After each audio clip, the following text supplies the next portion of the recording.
पांच पहर कर्म किया, तीन पहर सोए, एको घड़ी ना हरि भजे, तो मुक्ति कहाँ से होए। जय श्री हरि। विष्णु भगवान की जय। जेठ मास में लगातार आप लोग हमसे जुड़े रहे, उसके लिए आप सभी का दिल से आभार व्यक्त करती हूँ। आज से आषाढ़ मास प्रारंभ हो रहा है। आगे भी आषाढ़ मास में भगवान विष्णु की भक्ति से ऐसे ही निरंतर जुड़े रहने के लिए कृपया चैनल को सब्सक्राइब अवश्य कर लें। वीडियो यदि पसंद आए तो लाइक एंड शेयर भी किया करें।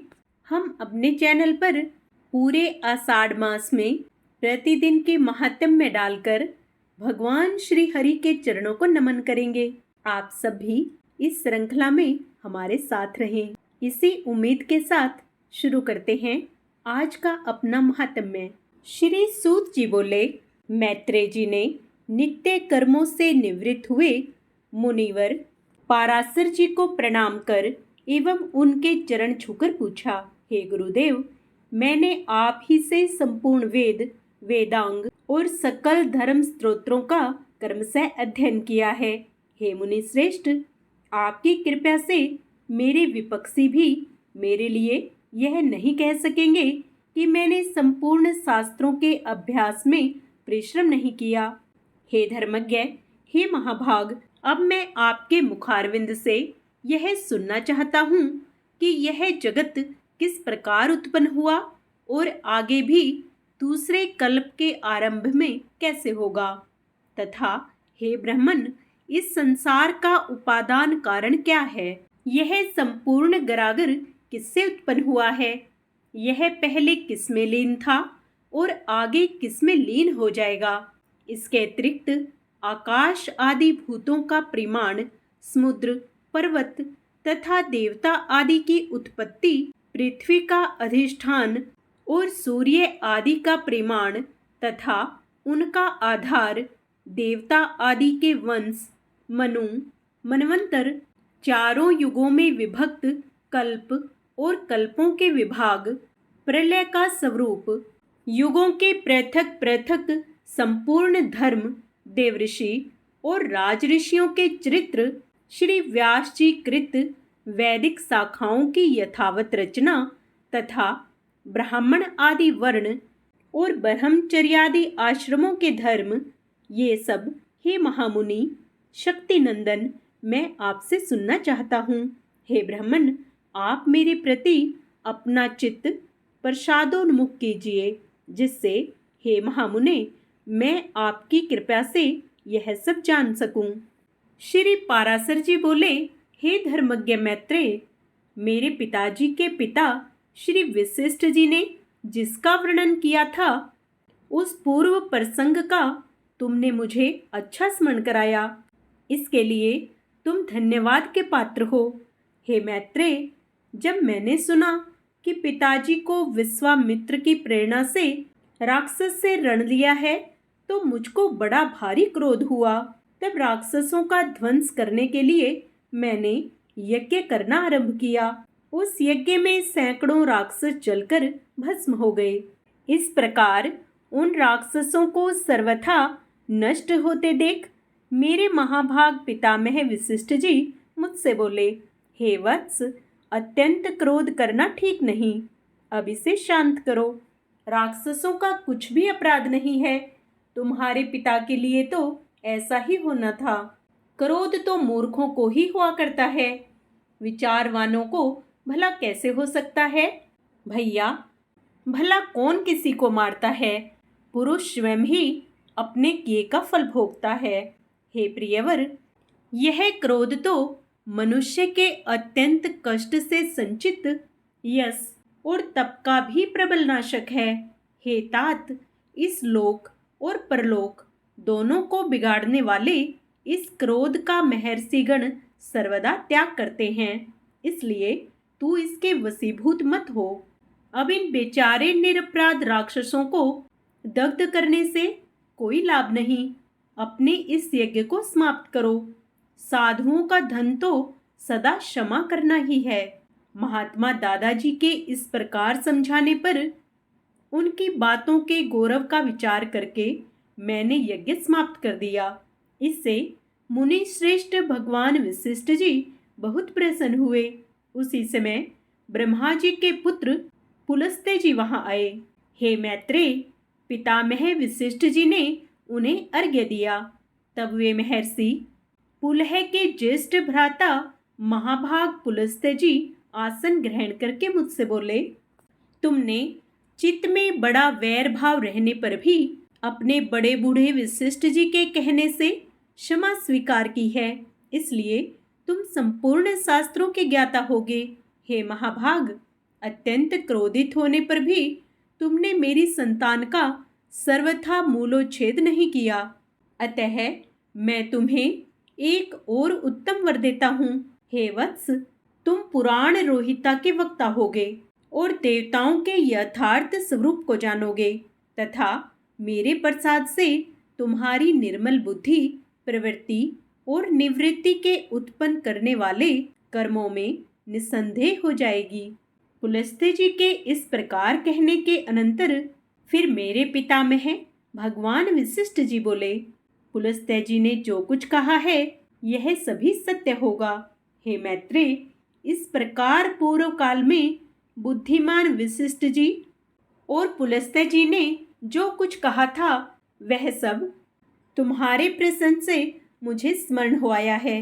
हे मैत्रेय, तुम्हारे पूछने से मैं उस संपूर्ण पुराण संहिता को तुम्हें सुनाता हूँ। तुम उसे भली प्रकार ध्यान देकर सुनो। यह जगत विष्णु से उत्पन्न हुआ है, उन्हीं में स्थित है। वे ही इसकी स्थिति और लय के करता हैं तथा यह जगत भी वे ही हैं। श्री पराशर जी बोले, जो ब्रह्मा, विष्णु और शंकर से जगत की उत्पत्ति, स्थिति और संहार के कारण हैं तथा अपने भक्तों को संसार सागर से तारने वाले हैं, उन विकार रहित शुद्ध अविनाशी परमात्मा सर्वदा एक रस सर्व विजयी भगवान वासुदेव विष्णु को नमस्कार है, जो एक होकर भी नाना रूप वाले हैं, स्थूल सूक्ष्म में हैं, अव्यक्त एवं व्यक्त रूप हैं तथा अपने अनन्य भक्तों की मुक्ति के कारण हैं। उन श्री विष्णु भगवान को नमस्कार है, जो विश्वरूप प्रभु, विश्व की उत्पत्ति, स्थिति और संहार के मूल कारण हैं। उन परमात्मा भगवान विष्णु को नमस्कार है, जो विश्व के अधिष्ठान हैं, अति सूक्ष्म से भी सूक्ष्म हैं, सर्व प्राणियों में स्थित पुरुषोत्तम और अविनाशी हैं, जो परमार्थ वास्तव में अति निर्मल ज्ञान स्वरूप हैं, किंतु अज्ञानवश नाना पदार्थ रूप से प्रतीत होते हैं तथा जो काल स्वरूप से जगत की उत्पत्ति और स्थिति में समर्थ एवं उसका संहार करने वाले हैं। उन जगदीश्वर, अजन्मा, अक्षय और अव्यय भगवान विष्णु को प्रणाम करके तुम्हें वह सारा प्रसंग कर्म से सुनाता हूँ, जो दक्ष आदि मुनि श्रेष्ठों के पूछने पर पितामह भगवान ब्रह्मा जी ने उनसे कहा था। आगे का अध्याय हम अपने कल के वीडियो में करेंगे। पूर्ण पुण्य लाभ प्राप्त करने के लिए आप उसे भी अवश्य स्मरण करें। जय श्री हरि। भगवान विष्णु को प्रसन्न करने के लिए आइए अब विष्णु चालीसा का पाठ करते हैं। विष्णु सुनिए विनय, सेवक की चितलाए, कीरत कुछ वर्णन करूं, दीजिए ज्ञान बताए। नमो विष्णु भगवान खरारी, कष्ट न सावने अखिल बिहारी, प्रबल जगत में शक्ति तुम्हारी, त्रिभुवन फैल रही उजियारी। सुंदर रूप मनोहर सूरत, सरल स्वभाव मोहिनी मूरत, तन पर पीतांबर अति सोहत, बैजंती माला मन मोहत। शंख चक्र कर गदा विराजे, देखत दैत्य असुर दल भाजे, सत्य धर्म मद लोभ न गाजे, काम क्रोध मद लोभ न छाजे। संत भक्त सज्जन मन रंजन, धनुज असुर दुष्टन दल गंजन, सुख उपजाए कष्ट सब भंजन, दोष मिटाए करत जन सज्जन। पाप काट भव सिंधु उतारण, कष्ट नाश कर भक्ति उबारण, करत अनेक रूप प्रभु धारण, केवल आप भक्ति के कारण। धरणी धेनु बन तुम्ही पुकारा, तब तुम रूप राम का धारा।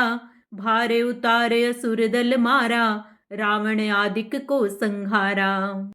आप वाराह रूप बनाया, हिरणाक्ष को मार गिराया।